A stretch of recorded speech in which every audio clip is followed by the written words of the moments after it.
I'm Emma Quaytman, and I'm 23, and I'm also a visual artist. And I'm Rebecca, and that makes me exactly 30 years older than you, 53.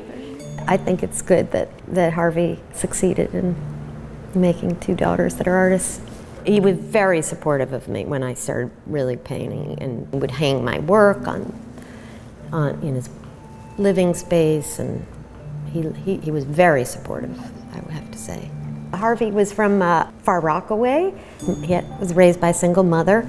He very much was self-invented. He cut up of that Zerberan still life with the oranges and the teacup and the lemons, and he made those into individual object still lives, but he would just copy them exactly. He was very, very good at that. Yes, very skilled. And he just would love still lifes, I think. Mm-hmm. And he was so good at drawing things exactly. It wasn't the most exciting thing to pursue in a public art career. I think most painters were abstract painters in the 60s, you know, other than pop artists, of course. But most of it was gestural abstraction. And it was really unusual that he became a geometric abstract painter. That was unusual. I love this photograph. He loves cooking. He always had the pipe in his mouth.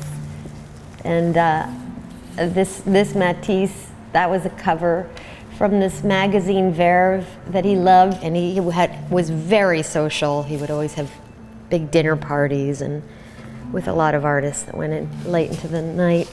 He was so good at the craftsman side of like building stretchers and stretching canvases and making the paints. I think everything was really built to last. He would do these color studies for each painting, and then there would be, you know, the little samples of what the original blue was, and this very beautiful taping out of these shapes. He would really make very, very big canvases, pouring a lot of paint down. This edge reminds me of the same edge. Yeah, that's true. The tension of the wood, of bending the wood. Yeah, it's about the center and being off center. There are often paintings that you look at and you can't quite figure out how the layers go on top of or under each other, and I think he kind of liked that trick. I like the early almost gestural drawings. It might be in that transition between gestural abstraction and a more constructivist abstraction. An early work of artists is kind of really great to look at, because you see the struggle of what they're trying to figure out, how to move forward. He loved de Kooning. A lot of his early paintings were very de Kooning-like.